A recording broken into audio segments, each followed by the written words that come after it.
আপনি যদি কর্পোরেট লাইফে ঢুকেন ইন্টার্ন হিসেবে বা এক্সিকিউটিভ বা এন্ট্রি লেভেল কোনো জবে প্রবেশ করেন বা জবের শুরুর দিকে থাকেন, তাহলে অবশ্যই আপনি একটা অ্যাপয়েন্টমেন্ট লেটার পেয়েছেন এইচআর থেকে। সো ওই যে লেটারটা পেয়েছেন ওইটা কিন্তু ওয়ার্ডে লেখা। বা আপনি যদি ভার্সিটি মাত্র শেষ করেন বা ভার্সিটির থেকে সার্টিফিকেট নেন বা যে কোনো কিছু ডকুমেন্ট রিলেটেড যে কোনো কিছু কিন্তু মাইক্রোসফট ওয়ার্ডে করা হয়। বাট মাইক্রোসফট ওয়ার্ডেই শুধু করা হয় বিষয়টা এরকম না, এটার বেশ কিছু অল্টারনেটিভস আছে, লাইক গুগল ডক্স বা লেবেয়ার অফিস রাইটার অথবা WPS অফিস ওয়ার্ড। সো এই ভিডিওতে আমরা মাইক্রোসফট ওয়ার্ডের খুবই বেসিক্স গুলো শিখবো, যাতে কিনা আপনার কর্পোরেট অফিসে আপনি নতুন যাওয়ার পরে আপনার বেসিকটা থাকে, যেন হচ্ছে আপনি নিজেও হেজিটেট ফিল না করেন বা অন্য কাউকেও ডিস্টার্ব করতে না হয় যে ভাইয়া এটা কিভাবে করবো, আপু এটা কিভাবে করবো, এটা পারতেছে না, এটা পারতেছে না। আপনি বেসিক ওয়ার্ডে যে ডকুমেন্টেশনের কাজগুলো হয় এবং কিভাবে প্রিন্ট করবেন বা সেভ করবেন, তো এই বিষয়গুলো আমরা এই ভিডিওতে দেখবো। আমি সবসময় যেভাবে বলি, বেশি পপ আপ না করে আমরা কম্পিউটার স্ক্রিনে চলে যাব আর শিখে ফেলবো কিভাবে মাইক্রোসফট ওয়ার্ডের বেসিক্স গুলো। আচ্ছা, মাইক্রোসফট ওয়ার্ড কিভাবে ওপেন করব? এটা আপনি চাইলে যে কোনো ফাইল থেকে বা ডেস্কটপ থেকে রাইট বাটন ক্লিক করে নিউতে গিয়ে মাইক্রোসফট ওয়ার্ড ডকুমেন্ট, হ্যাঁ, এখানে ক্লিক করলে আপনি এটা ওপেন করতে পারবেন। সো এটা গেল একটা প্রসেস। আপনি চাইলে এখান থেকে স্টার্টে গিয়ে ওয়ার্ড লিখলে এটা চলে আসবে। আবার আপনি যদি বেশি প্রো হয়ে থাকেন তাহলে উইন্ডোজ আর রানে গিয়ে winword.exe লিখলে এন্টার দিলে সেম জিনিসটা ওপেন হচ্ছে। ওকে, এবার আমরা আসি, আমাকে গুড ইভিনিং বলেছে, সো আপনাদেরকেও গুড ইভিনিং। আমি যখন ভিডিওটা বানাচ্ছি তখন সন্ধ্যা রাত্রি আর কি 10:48 বাজে। এনিওয়েজ, সো এখানে একদম উপরের দিকে বাম পাশে কর্নারে ওয়ার্ড, এখানে ওয়ার্ডের একটা লোগো, তারপরে হোম, নিউ, ওপেন, নিচে অ্যাকাউন্ট, ফিডব্যাক, অপশনস, তারপরে উপরের দিকে এখানে হচ্ছে আমার ছবি, এখানে আপনার নামটা থাকবে, এটা মিনিমাইজ, এটা ম্যাক্সিমাইজ অ্যান্ড হচ্ছে রিস্টোর ডাউন, তারপরে এটা দিয়ে ক্লোজ। ওকে, এখানে হচ্ছে রিসেন্ট আপনি যে ডকুমেন্টগুলোতে কাজ করছেন সেগুলো এখানে লিস্ট করা থাকবে। আর যদি কোনো ডকুমেন্ট আপনি নিয়মিত কাজ করেন, এটারে ধরেন আপনি পিন করে রাখছেন, তখন ওইটা এখানে দেখাবে। আচ্ছা, এখানে নিউতে গেলে আপনি হচ্ছে এই যে নিউ ব্ল্যাঙ্ক ডকুমেন্ট ওয়ার্ড, হচ্ছে মাইক্রোসফট ওয়ার্ড বেশ কিছু টেমপ্লেট আমাদের জন্য করে রাখছে, যাতে সহজেই অনেক কিছু করা যায়। সহজে আপনি যদি ধরেন রিজিউমি করতে চাইলে এখান থেকে এটাতে ক্লিক করে আপনি এই টেমপ্লেট ইউজ করতে পারেন, বা এখানে মোর টেমপ্লেটসে গেলে এখানে হিউজ টেমপ্লেট আছে, আপনি সার্চ করেও নিতে পারেন আপনার মনের মতো করে। আর এখান থেকে যদি আমরা ওপেনে যাই, তাহলে হচ্ছে আপনার অন্য কোনো ডকুমেন্ট আপনি এখান থেকেই ক্লিক করলে ওপেন করতে পারবেন। এরপর অ্যাকাউন্টের এখানে অ্যাকাউন্ট রিলেটেড কিছু ইনফরমেশন আছে, এখানে আপনার ওই সাবস্ক্রিপশন অ্যান্ড কি আপনি কী কী প্রোডাক্ট ইউজ করতেছেন এসব ডিটেলসগুলো থাকে। ফিডব্যাকে হচ্ছে আপনি ওয়ার্ডের কোনো ইস্যু বা এগুলো দিতে পারবেন। অপশনসের মধ্যে মাইক্রোসফট ওয়ার্ডের সমস্ত সেটিংস এগুলো আছে। ওকে, এরপরে আমরা চলে যাই, আমরা ফাইল থেকে একটা ব্ল্যাঙ্ক ডকুমেন্ট নিচ্ছি। ওকে, ব্ল্যাঙ্ক ডকুমেন্ট নেওয়ার পরে এখানে আমার ওয়ার্ডে আপডেট আসছে, আমার আপডেটটা এই মুহূর্তে দিতে চান না, এটা ক্লোজ করে দিলাম। ওকে, এখানে হচ্ছে সবার উপরে কর্নারে দেখেন অটো সেভ নামে একটা অপশন আছে, এটার জন্য হচ্ছে আপনার ক্লাউডে ইনেবল করা থাকতে হবে পার্সোনাল অ্যাকাউন্ট দিয়ে, তাহলে ওয়ান ড্রাইভে লগ ইন করা থাকলে আপনি এটা অটোমেটিক অটো সেভ অপশনটা থাকবে। আমার বলে রাখা ভালো, ওয়ার্ড যেহেতু অফলাইন সফটওয়্যার, এটা হচ্ছে আপনার সব থেকে ইম্পর্টেন্ট একটা বিষয়। আপনি যখনই কাজ করবেন, কোনো লেখালেখি করবেন বা একটা, আমার কথা হচ্ছে একটা স্পেসও যদি দেন, Ctrl+S, এটা সবসময় মনে রাখবেন ওয়ার্ডের ক্ষেত্রে, Word, Excel, PowerPoint, offline সফটওয়্যারের ক্ষেত্রে যে কোনো কাজ করলেন যাতে আপনি মানে হঠাৎ করে ইলেকট্রিসিটি চলে গেছে বা ল্যাপটপে চার্জ বন্ধ হয়ে গেছে এরকম কোনো ইস্যু না হয়, বা ফাইল ক্র্যাশ করছে, সো আপনার কাজটা থেকে যাবে। আচ্ছা, এরপরে আমরা চলে আসি, এখানে হোমের মধ্যে দেখেন ফন্ট, প্যারাগ্রাফ, স্টাইল, হ্যাঁ, আলাদা আলাদা অপশনগুলো দেওয়া আছে। ফন্ট থেকে এখানে ফন্টের সব ফন্ট রিলেটেড সমস্ত সেটিংসগুলো এখান থেকে ফন্ট চেঞ্জ করতে পারবেন, এখান থেকে সাইজ বড় ছোটো করতে পারবেন, এখান থেকেও সেম জিনিসটা করতে পারবেন। এখানে ক্লিক করলে আপনি হচ্ছে লোয়ার কেস আপার কেস এগুলো করতে পারবেন। হ্যাঁ, তারপরে হচ্ছে আমরা এখানে প্যারাগ্রাফের মধ্যে প্যারাগ্রাফ সাজানো গোছানো, এটাকে লেফট লাইন, রাইট লাইন মাঝামাঝি রাখতে চাইলে ইভেন হচ্ছে এখানে আপনি পয়েন্ট আকারে দিতে পারবেন, এখান থেকে আপনি হচ্ছে 1 2 3 এইভাবে নাম্বার করতে পারবেন। আচ্ছা, আমরা এখানে ওয়ার্ড ওপেন করে সবার প্রথমে যেটা করব, এখান থেকে লেআউটে চলে যাব, লেআউট থেকে সাইজে যাব, সাইজ থেকে এটা A4 করে নেব। আর সবথেকে ভালো হয় যদি আপনি সাইজ থেকে গিয়ে মোর পেপার সাইজে গিয়ে এখানে A4 সাইজে পেপার দেওয়ার পরে আপনি যদি এটাকে সেভ এজ ডিফল্ট করে রাখেন, তাহলে হচ্ছে আপনার অলওয়েজ A4-এ ইয়াটা সেভ হবে। সো আমরা যেহেতু A4-এই সব থেকে বেশি পরিমাণ হচ্ছে ডকুমেন্টগুলা প্রিন্ট করি বা ইউজ করি, সো A4 থাকলে বেস্ট, আপনার বারবার লেটার থেকে A4-এ চেঞ্জ করা লাগছে না। আচ্ছা, এরপরে আরেকটা সেটিংস চেঞ্জ করতে হবে, সেটা হচ্ছে ভিউ থেকে আপনার এখানে রুলারটা টিক চিহ্ন দেওয়া আছে কিনা, রুলারটা হচ্ছে এই সাইডে, আপনার সাইডে এবং উপরে যেই বারটা থাকে এটা আপনি কন্ট্রোল করতে পারবেন ডকুমেন্টের উপরে নিচে স্পেসিং বা মার্জিং চেঞ্জ করার জন্য। সো এই জিনিসটা লাগবে। আচ্ছা, আমি একটু নিচের দিকে একটু দেখাতে চাই, যেহেতু উপরে একটু বেসিক আইডিয়া দিয়েছি। এখানে পেজ 1 অফ 1 আপনার কতগুলো পেজ এখানে ওপেন আছে সেটা দেখাবে, কতগুলো ওয়ার্ড আপনি লিখেছেন সেটা দেখাবে। তারপর এখানে অ্যাক্সেসিবিলিটি আছে, এখানে হচ্ছে প্রুফিং এরর্স আছে, মানে আপনি ডকুমেন্টের মধ্যে কোনো এরর আছে কিনা, গ্রামাটিক্যাল বা এগুলো এখান থেকে চেক করার জন্য। ফোকাসে ক্লিক করলে হচ্ছে আপনি জাস্ট ডকুমেন্টটা অন্য সব কিছু থেকে হয়ে আপনি শুধু ডকুমেন্টটা দেখতে পারবেন। যেমন এখানে ব্ল্যাঙ্ক দেখাচ্ছে, কারণ এখানে এখন কিছু লেখা নেই। এরপরে হচ্ছে এখানে read mode, print layout, web layout, এক একটা লেআউট। রিডিংয়ের জন্য ধরেন আপনি রিড করলে তখন এরকম হয়ে যাবে। সো আমরা হচ্ছে বেসিক মোডে থাকি, যেটা নর্মাল মোড। এখান থেকে আপনি জুম ইন জুম আউট করতে পারবেন ডকুমেন্টটাকে। সো এটা আবার ওয়ার্ডের ক্ষেত্রে বা যে কোনো সফটওয়্যারের ক্ষেত্রে অবশ্যই শর্টকাট কিগুলো ইউজ করার চেষ্টা করবেন। এখানে যেমন এখান থেকে এসে আবার এখানে প্লাস মাইনাস বা মাঝখানে প্রেস করতে হয়, তার থেকে আপনি যদি কন্ট্রোল প্রেস করে ধরে মাউসের হুইলটাকে মাঝখানে যে চাক্কাটা থাকে ওটা উপরে নিচে করলে, উপরে করলে জুম হবে, নিচে করলে জুম আউট হবে। ওকে, আচ্ছা, এরপরে আমরা মোটামুটি বেসিক এই লেআউটটা শিখে ফেললাম। এখন আমরা একটা ডকুমেন্ট দেখে দেখে আমরা হচ্ছে তৈরি করব। ওকে, সো এখানে হচ্ছে প্রথমে আমরা কি করব, subscribe to tech with Imti Bangla. আচ্ছা, এখানে আমরা জিনিসটা লিখে ফেলি। মনে করেন আমি এখানে লিখলাম সাবস্ক্রাইব। আচ্ছা, এখন দেখেন লেখাটা খুবই ছোট হচ্ছে, অনেক ছোট হয়ে গেল আমার, কিন্তু ওখানে ওটার মতো করে সুন্দর করে বড় করতে হবে। সো এটার জন্য আমি কী করবো, এই লেখাটাকে সিলেক্ট করলাম। লেখাটাকে কীভাবে সিলেক্ট করলাম, এখানে মাউসটাকে রেখে মাউসের লেফট বাটন প্রেস করে এখানে থেকে মাউসটা ড্র্যাগ করলে এটা সিলেক্ট হয়ে যাবে। এবার আপনি এখান থেকে চাইলে বড় করতে পারেন একটা একটা করে ক্লিক করে, অথবা একবারে এখান থেকে ফন্ট সাইজটা চেঞ্জ করে দিতে পারেন। ওকে, সো এটা একটু বেশি বড় হয়ে গেছে। ওকে, এটা গেল। এখানে আমার দেখেন আমার লেখাটা কিন্তু এখানে মাঝখানে ছিল, আমি লেখাটা মাঝখানে আসতে চাই, কীভাবে আনবো?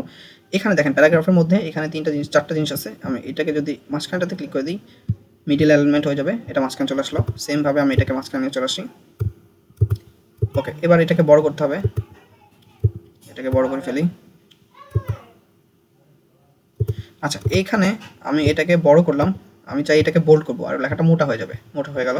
আচ্ছা, এখানে আমার এখন কি ছিল, সাবস্ক্রাইব টু, এটা রেড কালার ছিল, এখানে ব্লু কালার ছিল। ব্লু কালারটা একটু কাহিনী আছে, সাবস্ক্রাইব টুটা আমি রেড কালার করে ফেলাম। কীভাবে করবো, এটা সিলেক্ট করে এখান থেকেও রাইট ক্লিক করে আপনি পাবেন এখানে রেড কালার। সেম জিনিসটা এখানেও আছে ফন্টের মধ্যে। সো আপনার যেভাবে সুবিধা হয় ওখানে ইউজ করতে পারবেন। আচ্ছা, এখানে একটা কাজ করেছি, এখানে হচ্ছে আমার যে ইউটিউব চ্যানেলের ইউআরএলটা, লিঙ্কটা এর মধ্যে দিয়ে দিয়েছি। কীভাবে দিচ্ছি, আপনি চাইলে এখানে রাইট ক্লিক করেও লিঙ্কের মধ্যে যেতে পারেন, এই যে রাইট ক্লিক করে লিঙ্ক, অথবা ইনসার্টে গিয়ে তারপরে এখানে লিঙ্কে যেতে পারেন। এখানে আসলাম, এখানে অ্যাড্রেসটা কপি পেস্ট করে দিয়ে দিলাম, ওকে দিয়ে দিলাম। দেখেন এটা কিন্তু লিঙ্ক হয়ে গেছে এবং কালারটা চলে আসছে। এখানে হচ্ছে একটা রেফারেন্স আছে, আমি এখন কপি পেস্ট করে ফেলবো, এখান থেকে জিনিসটা কপি করলাম। এটা একটা ধরেন ফর্মাল একটা ডকুমেন্ট, অফিসে আপনার লাগে এই টাইপের কিছু একটা করার চেষ্টা করছি, যাতে রিয়েল লাইফের একটা এক্সপিরিয়েন্স হয় আর কি। একটা রেফারেন্স নাম্বার দিলাম। এখানে দেখেন আমি কপি পেস্ট করে আসার পরে এখানে কিন্তু একটা অপশন আসলো, যে পেস্ট অপশন। পেস্ট অপশনে আপনি এখান থেকে চাইলে কীভাবে জিনিসটা হবে সেটা চেঞ্জ করে দিতে পারবেন। সো আমি এটা চেঞ্জ করে এটা দিচ্ছি। এখানে 11 আছে। এখানে একটা বিষয় আছে, দেখেন লেখাগুলো অনেক ছোটো লাগতেছে না? এখানে কিন্তু আমার এটা 76% আছে, তার মানে এটা কিন্তু অনেক ছোটো দেখাবে। অরিজিনাল যেরকম দেখাবে তার থেকে ছোটো দেখাবে। আমাকে এটা যদি 100%-এর আশেপাশে থাকে তাহলে অ্যাকচুয়াল পয়েন্টটা বুঝতে পারবো। ওকে, এরপরে এখানে চলে আসলাম, দেখেন এই পাশে আমি ডেট দিয়েছি। এখানে একটা কাজ আছে, ডেটটা কপি করে নিয়ে আসলাম। এখানে আমি যদি একটা স্পেস দিয়ে ডেটটা দিই, তাহলে দেখেন এর পাশে লেগে গেছে। আমি কি এখানে সারাদিন স্পেস দিয়ে দিয়ে যাবো? না, যাবো না, এটা রাইট ওয়ে না। এখানে আমরা হচ্ছে ট্যাব বাটনটা প্রেস করবো। ট্যাব প্রেস করলে আপনি এখানে একদম একটা স্পেসিফিক স্পেসিং ইউজ করে হচ্ছে এই জায়গাটা মুভ হয়। ওকে, এরপর আমি এন্টার করছি, এন্টার করে এখানে চলে আসলাম নিচের লাইনে। এরপর কি করছি, এখানে একটা সাবজেক্ট দিয়েছি, শিখতে হলে আপনাকে সাবস্ক্রাইব করতে হবে। সো সাবস্ক্রাইব করে ফেলেন, ততক্ষণ আমি এটা কপি করে ফেললাম। আচ্ছা, এখানে কি হয়েছে, এখানে এটাকে আমি আবার সিলেক্ট করে কন্ট্রোল বি প্রেস করতেছি। এই যে দেখেন কন্ট্রোল বি প্রেস করার পরে বোল্ড হয়ে গেল। আচ্ছা, সাবস্ক্রাইব করে ফেলছেন, খুব ভালো কথা, অনেক ধন্যবাদ। এরপরে হচ্ছে কি করতে হবে, এখানে কিছু নাই। এরপর একটা স্ক্রিনশট নিয়ে এখানে একটা ছবি আমি নিয়েছি। আচ্ছা, ছবিটা আমি ধরেন স্ক্রিনশট নিয়ে নিলাম উইন্ডোজ শিফট এস দিয়ে। এখন এখানে স্ক্রিনশটটা দিয়ে দিব, স্ক্রিনশটটা এখানে নিয়ে আসলাম। এখন আমি চাই যে এইটা ছোট করতে, ছোট করলাম, এই কর্নার থেকে ধরে ড্র্যাগ করে এভাবে, দেখেন ছোট হয়ে গেল। আমি চাই এটা মাঝখানে আসতে, বাট দেখেন এটা সরতেছে না, এটা সরতেছে না। আপনি মাথার চুল ছিঁড়ে ফেলতেছেন, এদিকে সেদিকে করতেছেন, কিন্তু এটা সরতেছে না। কী করতে হবে, এটা বাই ডিফল্টে হচ্ছে এখানে দেখেন একটা জিনিস চলে আসে, লেআউট অপশনস। এই জিনিসটা আপনি ডাবল ক্লিক করলে পিকচার ফরম্যাটের থেকে এই যে র্যাপ টেক্সট এটা সেটা এগুলো আসছে না, এই সেম জিনিসটাই এখানে আছে। সো এটা হাতের কাছে আছে, আমি অত কষ্ট করে এদিকে না গিয়ে এখান থেকে ক্লিক করে এখানে দেখেন বেশ কিছু অপশন আছে। এখানে হচ্ছে স্কোয়ারটা আমরা ইউজ করবো। স্কোয়ারটা ইউজ করলে আপনি এটা ইজিলি এদিকে সেদিকে মুভ করতে পারবেন। হ্যাঁ, বিহাইন্ড দ্য টেক্সট দিলে আপনার লেখার নিচে টেক্সটটা চলে যাবে। সো যেভাবে প্রয়োজন সেভাবে ইউজ করতে পারবেন। আচ্ছা, এরপরে আমরা হচ্ছে দেখেন, আমি যদি এখন এখান থেকে এই টেক্সটের নিচে গিয়ে লিখতে চাই, সেক্ষেত্রে আপনি কি এখানে যদি ইন্টার দেন, দেখেন এটা কিন্তু নিচে চলে যাচ্ছে। সো আমরা কি করব, এখান থেকে এটা না করে আপনি হচ্ছে মাউসের কার্সরটা নিচে এনে এখান থেকে ইন্টার দিবেন, তাহলে লেখাটা এটা নিচে চলে আসবে। ওকে, আচ্ছা, এরপরে আমরা যাই, এখানে একটা প্যারাগ্রাফের মতো লেখা আছে, প্যারাগ্রাফটা আমি কপি করি, প্যারাগ্রাফটা কপি করলাম, প্যারাগ্রাফটা কপি করে এনে পেস্ট করলাম। আপনি অবশ্যই কন্ট্রোল ভি দিবেন, তাহলে আপনার বারবার রাইট ক্লিক করে সময় নষ্ট হবে না। আচ্ছা, এরপরে দেখেন এখানে একটা ইম্পর্টেন্ট বিষয়, এ লেখা, তারপরে সুন্দর করে বি লেখা, এত সুন্দর করে সাজানো, এটা কীভাবে হলো? এটা হচ্ছে এখানে একটা অপশন আছে, এটাকে সিলেক্ট করব। এইখানে দেখেন 1 2 3 আছে, হ্যাঁ, এটাকে নাম্বারিং বলে। এখান থেকে আপনি চাইলে এই যে এ বি সি ডি দিয়ে দিতে পারবেন। সো আমি এখান থেকে এবিসিটা সিলেক্ট করে দিলাম। এবার আপনি এখান থেকে ইন্টার দিলে অটোমেটিকলি এটা বি হয়ে যাবে। ওকে, সো পরের জিনিসটা বিতে কপি করে নিয়ে আসি, কপি করে আনলাম, এরপরে কন্ট্রোল বি দিয়ে দিলাম। এখন একটা বিষয় আছে, আপনি মনে করেন এখানে স্পেসটা কম হয়ে গেছে, আপনি এটাকে কী করতে চান, এটাকে আরেকটু ফাঁকা করতে চান, আপনি যদি এখানে ইন্টার দেন, দেখেন মাঝখানে আবার বি হয়ে গেল, বাট আপনি এটা চান না। সো এখন এবার ব্যাক স্পেস দিলে এটা ফাঁকা হয়ে গেল, আবার বি ফেরত চলে আসলো। ওকে, এরপরে হচ্ছে কি আছে, এরপরে একটা টেবিল আছে, এটা ইম্পর্ট্যান্ট, এটা খুবই কাজের লাগে। সো আমরা এটা টেবিল কীভাবে অ্যাড করবো, ও এখানে একটা বিষয় আছে, দেখেন আপনি এখানে ইন্টার দিলে এটা কিন্তু সি চলে আসতেছে, বাট আমি চাই না এখন সি হতে, তাহলে আপনি কী করবেন, আরও একবার ইন্টার প্রেস করবেন, তাহলে সিটা চলে গেল। এবার আমরা কীভাবে ইনসার্ট থেকে টেবিলে গিয়ে টেবিল ইনসার্ট করবো, এখানে একটা বোঝার বিষয় আছে, আপনি বুঝতে পারবেন। জাস্ট মাউসটা এটার উপরে হোভার করলে বা মাউসটা রাখলে দেখেন একটা পুরো লাইন হয়ে গেছে টেবিল। আপনি চাচ্ছেন যে মাঝামাঝি আমাদের এখানে কীভাবে আছে একটু দেখে আসি, এখানে কলাম আছে হচ্ছে 1 2, লম্বালম্বি যেটা কলা গাছের মতো লম্বা দাঁড়ায় থাকে কলা গাছ, ওটারে বলে কলাম। আর যেটা শুয়ে থাকে বা এরকম এটারে বলে রো। সো কলা গাছ মানে কলাম, এটা মনে রাখবেন, আমি এভাবে শিখছিলাম, এটা মনে আছে। সো 1 2 3 4 5, 5টা কলাম। সো আমি 5টা কলাম নিব। আর হচ্ছে রো আছে কয়টা, 1 2 3 4 5 6, এনিওয়েজ এটা বিষয় না, আমি 5টা কলাম নিচ্ছি টেবিল থেকে। 1 2, এখানে দেখেন কত সুন্দর করে টেবিলের উপরে কতগুলা 1:1 এভাবে লিখে দিছে, এদিকে 5টা হলো, এদিকে 5টা দিয়ে দিলাম, 5 × 5। ওকে, সো এবার এখানে যেটা হবে, দেখেন সবগুলো কিন্তু সেমভাবে ক্রিয়েট হয়ে গেছে, সবগুলো সেম একটা টেবিল ক্রিয়েট হয়ে গেছে, বাট আমার এখানে কিন্তু ছোট বড় যেটা যেরকম সেটা সেরকম আছে। সো আমি এখানে কি করতেছি, এখানে সিরিয়াল নাম্বার লিখলাম, এসএল নাম, এভাবে নর্মালি লেখা হয়, পুরোটা লেখা হয় না। এরপরেই যায় কী লেখা আছে, ফুল নেম আই গেস, তারপর লেখা থাকবে ডেজিগনেশন, তারপরে হচ্ছে ডিপার্টমেন্ট, তারপরে remarks, something like that I guess, তাই না? এনিওয়েজ এটা কোনো বিষয় না, আমরা চাইলে এটা চেঞ্জ করতে পারি। আচ্ছা, এইখানে আপনি চাইলে 1 2, হ্যাঁ এভাবে দিতে পারেন, বাট স্ট্যান্ডার্ড ওয়ে হচ্ছে এখান থেকে সিলেক্ট করে সবগুলোকে সিলেক্ট করলাম, তারপরে এখানে ইনসার্টে গিয়ে, সরি ইনসার্টে না, এখানে হচ্ছে 1 2 3 আছে, এখানে দিয়ে দিবেন, হয়ে যাবে। এখানে এবিসিডি হলো কেন, কারণ আমি আগে এটা ইউজ করছি, এখান থেকে আমি চেঞ্জ করে 1 2 3 দিয়ে দিলাম। ওকে, আচ্ছা, এখন আমাকে এটা ছোটো করতে হবে, কীভাবে করবো, এখানে মাউসটা নিয়ে আসবেন, মাউসের কার্সরটা, তারপরে রাইট বাটনটা ক্লিক করলে, লেফট বাটনটা ক্লিক করে চাপ দিয়ে ড্র্যাগ করলে এটা ছোট হয়ে যাবে, ইজি। আচ্ছা, এখানে একটা জিনিস আছে, দেখেন এই লেখাটা না, এটা মাঝখানে, এটা বাম পাশে, এটা মনে করেন ডান পাশে সরে গেছে, হ্যাঁ। সো এই জিনিসটা দেখতে খারাপ লাগে। সো আমরা কী করবো, পুরোটাকে সিলেক্ট করছি, সিলেক্ট করে এখানে সবাইকে মাঝখানে দিচ্ছি, সহজ, মাঝখানে চলে আসলো সবাই। ওকে, আবার এইটাকে নর্মালি টেবিলগুলোতে এই প্রথম যে রোটা থাকে বা হেডিংসটা থাকে, এটাকে হচ্ছে আমরা বোল্ড করে দিই, কন্ট্রোল বি দিলাম, দেখেন বোল্ড হয়ে গেল। ওকে, আপনার মনে করেন যে এই পুরো জিনিসটাকে ছোট এবং চিকন লাগতেছে, এখানে লিখতে হচ্ছে আপনার নামগুলো ছোট হয়ে যাবে। সো আপনি কী করতে পারেন, এখানে ক্লিক করলে পুরোটা সিলেক্ট হয়ে যাবে, নিচের থেকে যদি এভাবে ড্র্যাগ করি তাহলে পুরো জিনিসটা বড় হয়ে যাবে, সি বড় হয়ে গেছে। ওকে, এরপর দেখেন এখন যেটা করবো আমরা, এখানে নাম লিখে দিলাম, এইভাবে করে আপনি সব একটা একটা করে নিয়ে নিতে পারবেন। আচ্ছা, এরপরে কি আমাদের ডকুমেন্টে আর কিছু ছিল? আর কিছু ছিল না। ওকে, মোটামুটি একটুকু শিখলে আপনার একদম বেসিকটা শেখা হয়ে যাচ্ছে। এখানে দেখেন 2টা পেজ হয়ে গেছে। আমার কি 2টা পেজের প্রয়োজন আছে? না, আমি পুরো লেখাটাকে 1 পেজে রাখতে চাই। কীভাবে রাখবো দেখেন, ফার্স্টে কিন্তু আমার অনেকখানি স্পেস হয়ে গেছে, আমার তো এত স্পেস দরকার নাই। আমি এখান থেকে যেটা করতে পারি, এখান থেকে ব্যাক স্পেস দিয়ে দেবো আমি এখানে রেখে, তাহলে একটু উপরে যাওয়ার কথা কিন্তু যাচ্ছে না। কেন যাচ্ছে না? এখানে দেখেন রোলার নামে যে প্রথমে বলছিলাম, এখানে একটা জিনিস আছে, এটাকে আমি উপরে উঠে দিতে পারবো। এখানে একটা বিষয় আছে, আপনি যদি এখান থেকে এইটার লেখার পাশ থেকে ব্যাক স্পেস দেন, তাহলে কিন্তু ও এখানে চলে আসবে। সো আমরা এটা করবো না, যেমন এলোমেলো হয়ে গেল। কন্ট্রোল জেড দিলে কী হবে, আমার আগের জিনিসে ফেরত চলে আসবে। কন্ট্রোল জেড দিলাম, কন্ট্রোল আবার জেড দিলাম, আগের জায়গায় ফেরত আসলো। আমি চাই যেটা করছিলাম ওটা আবার ফেরত নিয়ে যাব, তখন কি করতে হবে, কন্ট্রোল ওয়াই, কন্ট্রোল আবার জেড নিয়ে ফেরত নিয়ে চলে আসলাম। ওকে, আমরা এখান থেকে এটাকে উপরে উঠে দিচ্ছি, তাহলে স্পেসটা কমে গেল, আমার এত উপরে এত করার দরকার নাই, মার্জিনটা এইভাবে রাখলাম। ওকে, এবার হচ্ছে নিচে দেখি, ওকে নিচে কিন্তু অনেকখানি জায়গা হয়ে গেছে, আমি চাই এখানে আরেকটু জায়গা করে দিতে।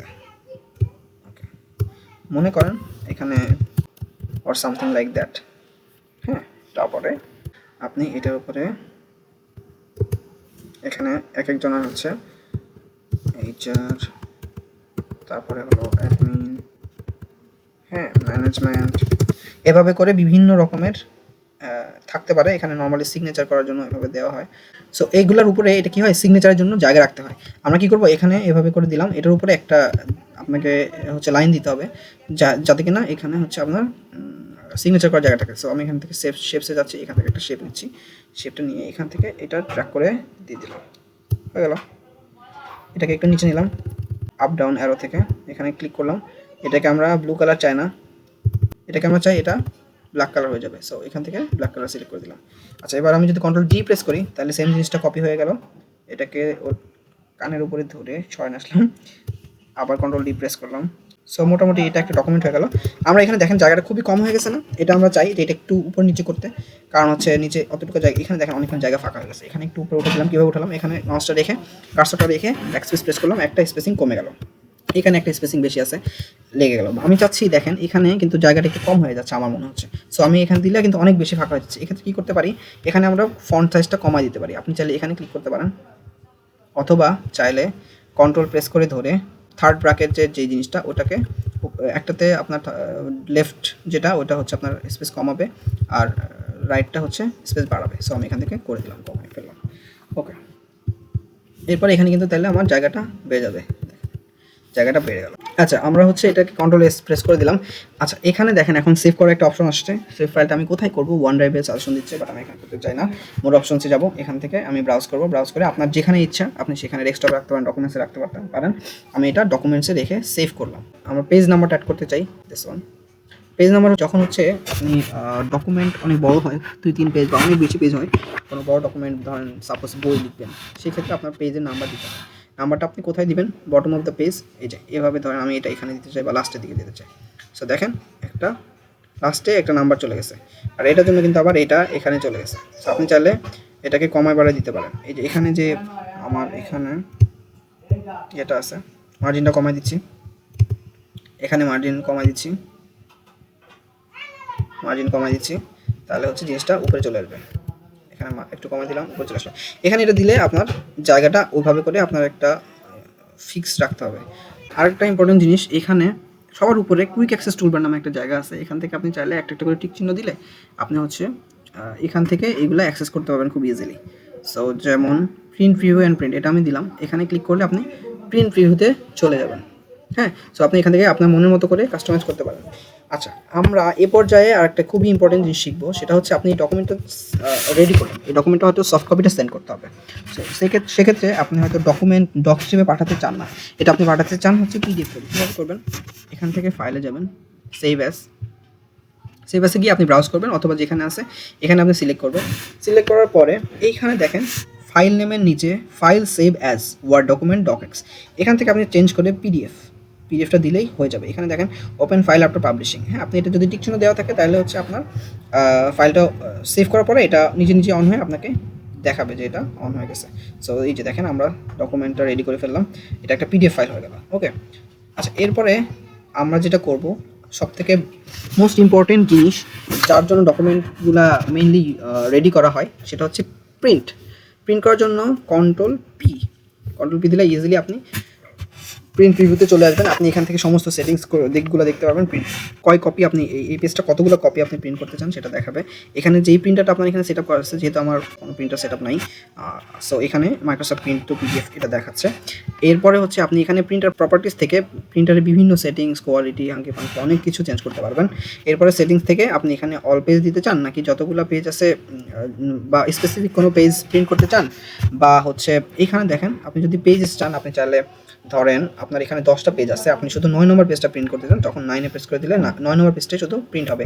এখানে 9 প্রেস করার পরে এখানে যদি আপনি বাইরে ক্লিক করেন তাহলে হচ্ছে এটা 9 নম্বর পেজের প্রিভিউটা দেখার কথা, এটা সামনে দেখাচ্ছে না, এটা মনে হয় নাই, এজন্য দেখাচ্ছে না।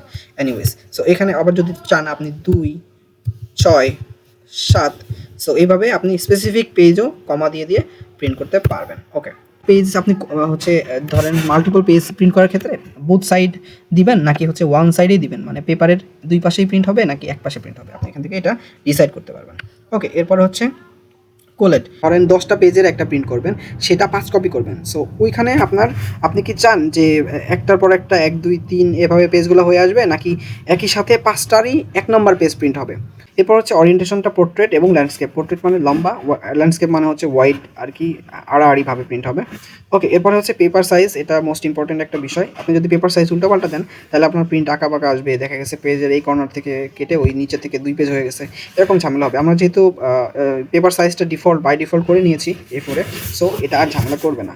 এরপর হচ্ছে কাস্টম মার্জিন, আপনি এখানে চাইলে এখানে হচ্ছে কিছু ফিক্সড মার্জিনের অপশন আছে, আমরা যেহেতু উপরে নিচে টানা হ্যাচটা করছি এই জন্য এটা কাস্টম মার্জিন সরাসরি চলে আসছে। আচ্ছা, এরপর হচ্ছে 1 পেজ পার শিট, এটা হচ্ছে মানে আপনি এখানে মাল্টিপল পেজ যখন প্রিন্ট করবেন তখন আপনি কি চান যে একটা পেপারের মধ্যে 2টা, 4টা, 6টা পেজ প্রিন্ট হবে কিনা। সো এখানে আমরা একটা পেজেই যাচ্ছি। সো এরপরে পেজ সেটআপের এখানে আরও বেশি ডিটেলস আকারে এখানে মার্জিন টার্জিন লেআউট এটা সেটা অনেক কিছু আছে, যেটা আপনার যেভাবে দরকার সেভাবে প্রিন্ট করতে পারবেন। আর এখানে আপনি যখন এই যে 100%-এ যাবেন তখন অ্যাকচুয়াল কতটুকু কীভাবে প্রিন্ট হচ্ছে এটা দেখতে পারবেন। একটা জিনিস আমার এই যে এখন চোখে ধরা পড়লো, 26টা দেখেন পাশে পরে চলে গেছে, ওটাকে আমরা এভাবে দিতে চাই না, ওটা এভাবে হওয়া উচিত না। আমরা এখানে কেউ একটা ব্যাক স্পেস দিলাম, কিন্তু দেখেন এটা উঠে নাই। এখন এটা পাশাপাশি রেখে একটা স্পেস দিলে ও উপরে উঠে যাবে। এখানে একটা স্পেস বেশি হয়ে গেছে, আমি এখান থেকে ডিলিট প্রেস করলে জার্নালটা চলে আসলো। Okay, so I think that's it. অনেক পক করছি, বাট আপনার জীবনে কর্পোরেট অফিসে অ্যাটলিস্ট মাইক্রোসফট ওয়ার্ড নিয়ে একদম বেসিক একটা ধারণা দিয়েছি। অ্যাটলিস্ট আপনি প্রথমে গিয়ে যে কিভাবে কি করবেন কিছুই বুঝবেন না এরকম হবে না। আই হোপ এই ভিডিওটা দেখে আপনার বেসিকটা ভালো মতো স্ট্রং হয়ে গেল, আপনি এখান থেকে অনেক কিছু শিখতে পেরেছেন। যদি আপনার কাছে ভিডিওটা ভালো লেগে থাকে তাহলে অবশ্যই লাইক করবেন, কমেন্টস করবেন। আপনার যদি মনে হয় যে আপনার পরিচিত কেউ এরকম আছে যাদের এই ভিডিওটা দেখা প্রয়োজন, অবশ্যই তাদের সাথে শেয়ার করবেন। আর ফলো বা সাবস্ক্রাইব করা তো must. Thank you so very much. দেখা হচ্ছে পরের কোনো ভিডিওতে, ততক্ষণ ভালো থাকবেন, সুস্থ থাকবেন। আসসালামু আলাইকুম।